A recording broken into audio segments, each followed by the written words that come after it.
Hello, my dear friends and my dear students. Today we are going to start Women Empowerment Part 3. In our last part, we have discussed how different 5-year plans of country have contributed toward women empowerment. In this part, we will discuss the contribution of constitution toward women empowerment. So start करते हैं.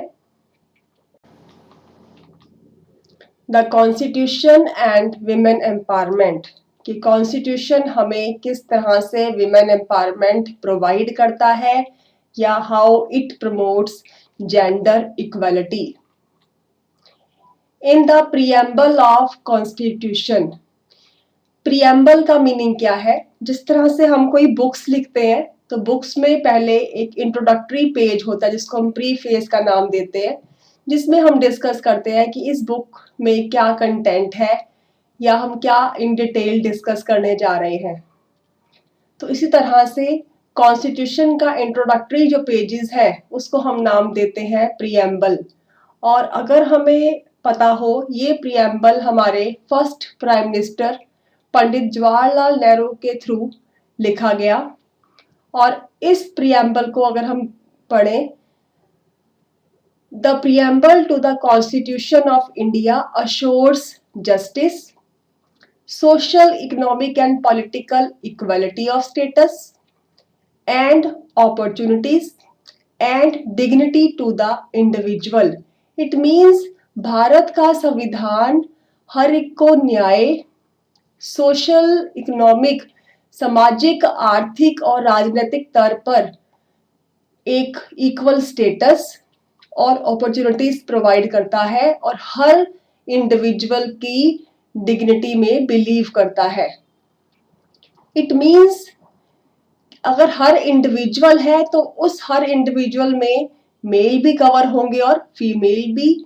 Thus it reads both men and women equal. तो equality of status जो है हमारे संविधान का ही एक unique feature है. So, Constitution and Women Empowerment और Gender Equality. Fundamental Rights. Even हमारे फंडामेंटल राइट्स में भी इक्वलिटी को शामिल किया गया है और ये चीज हमारे कॉन्स्टिट्यूशन के आर्टिकल में क्लियरली दिखती है. आर्टिकल्स की हम बात करते हैं. Article 14 equality before law. ये आर्टिकल इक्वलिटी को लेके चलता है. उसके सामने सभी इक्वल है, मीन्स कानून के सामने सभी इक्वल है. And it states like the state shall not deny to any person equality before law and the equal protection of the laws within the territory of India. कि देश में हर इंसान को लॉ के सामने इक्वल माना जाएगा और किसी भी टेरिटरी में जो है इक्वल प्रोटेक्शन ऑफ लॉज को जगह दी जाएगी. नेक्स्ट जो आर्टिकल है that is article 15, that is prohibition of discrimination. Discrimination का मतलब है भेदभाव और प्रोहिबिशन का मतलब पाबंदी. इट मीन्स भेदभाव पर पाबंदी. और ये भेदभाव किस चीज पे हम ना करें? On grounds of religion, race, caste, sex and place of birth. धर्म के नाम पर. रेस मीन्स जब हम लोगों को उनके जियोग्राफिकल एरिया के अकॉर्डिंग डिवाइड करते हैं, उनके फिजिकल ट्रेड्स के अकॉर्डिंग डिवाइड करते हैं कि ये गोरे हैं, ये नीग्रोज हैं, तो वो क्या है? वो रेस है. कास्ट जाति, जिसमें हम बात करते हैं कि ब्राह्मण है, शूद्र है. तो इस तरह जो कि बेसिकली कास्ट को इनिशियली समाज में उनके ऑक्यूपेशन के अकॉर्डिंग बनाया गया था. देन सेक्स के बेस पर और उसके बाद प्लेस ऑफ बर्थ के बेस पर हम जो है डिस्क्रिमिनेशन नहीं करेंगे according to article 15. So article 15(1) states the state shall not discriminate against any citizen on grounds only of religion, race, caste, sex and place of birth or any of them. तो simply आपने अगर ऊपर जो है इसकी heading learn की है तो यहाँ पे आपने सिर्फ लाइन जो ऐड करनी है वो है the state shall not discriminate. State का मतलब है कि राज्य में ऐसी कोई भी डिस्क्रिमिनेशन नहीं की जाएगी। Then article 15(3) empowers the state to make special provision in favor of women and children। अगर कोई भी राज्य ये चाहता है कि उसने कुछ स्पेशल प्रोविजंस बनाने हैं विमेन और चिल्ड्रन के फेवर में, तो उसको ये एम्पावर किया गया है, उसको ये हक दिया गया है। नेक्स्ट चलते आगे। नेक्स्ट है article 16 which covers equal opportunity to employment.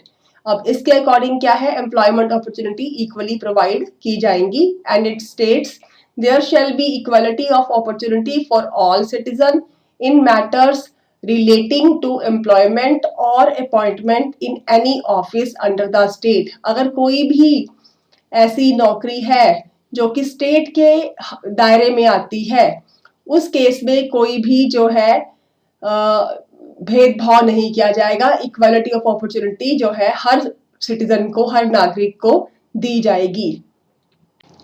Next point article 15। I hope ये तो आप सभी को पता ही है, पढ़ा होगा आपने फर्स्ट सेमेस्टर में भी। Free and compulsory primary education, और it states that the state shall endeavor to provide within the period of 10 years from the commencement of this constitution for free and compulsory education for all children until they complete the age of 14 years।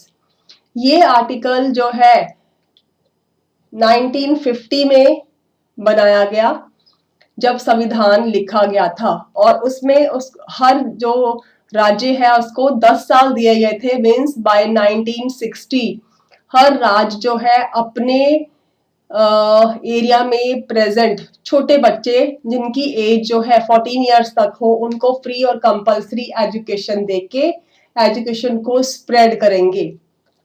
और दुख की बात यह है आज हम 2020 में खड़े हैं, अभी तक हम जो है इस यूनिवर्सलाइजेशन ऑफ एजुकेशन को स्प्रेड नहीं कर पाए। अभी तक हम ये नहीं कह सकते कि हमारे स्टेट में जो बच्चे 14 साल से छोटे हैं सभी के पास कंपल्सरी प्राइमरी एजुकेशन है, ऐसा अब तक पॉसिबल नहीं हो पाया है। अब हम बात करते हैं आर्टिकल 21A की, right to education.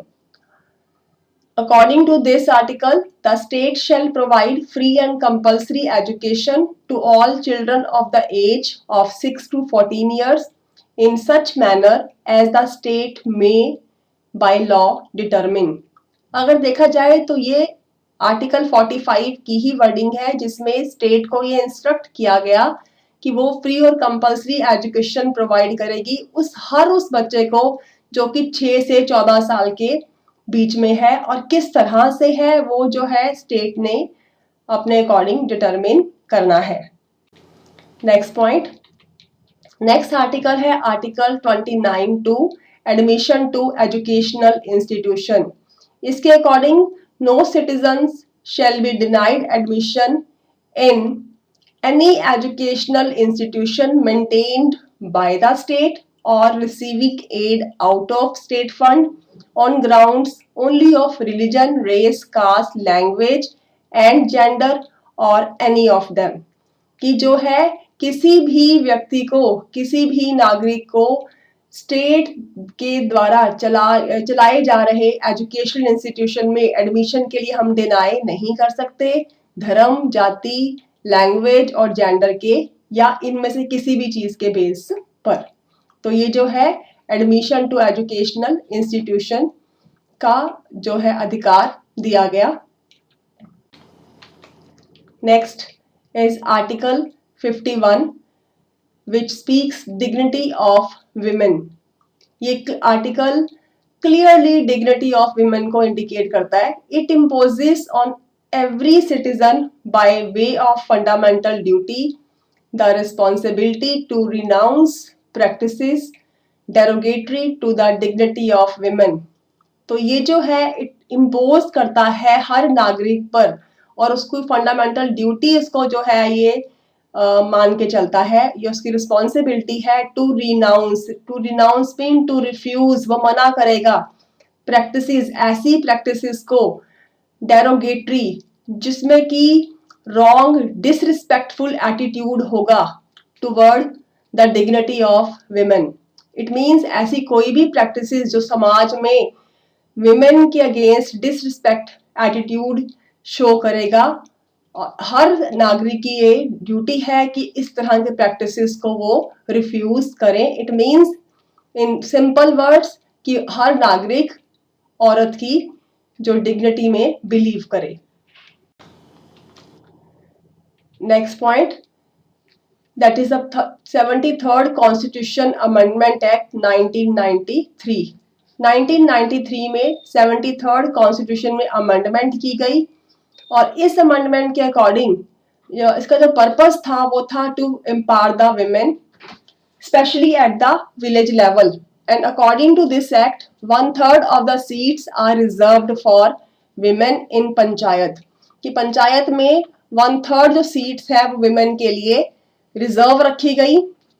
In addition to the reservation for scheduled caste and scheduled tribe, no doubt ही रिजर्वेशन एससी और एसटी के लिए ऑलरेडी थी, उन्होंने कहा इसके अलावा 1/3 सीट जो है वो रखी गई reserve for women. It means rural स्तर पर, ग्रामीण स्तर पर लेडी आगे आए, उसके लिए जो है विलेज लेवल पर ये सीट्स रिजर्व रखी गई पंचायत राज में, जो कि बहुत बड़ा स्टेप था टुवर्ड विमेन एम्पावरमेंट।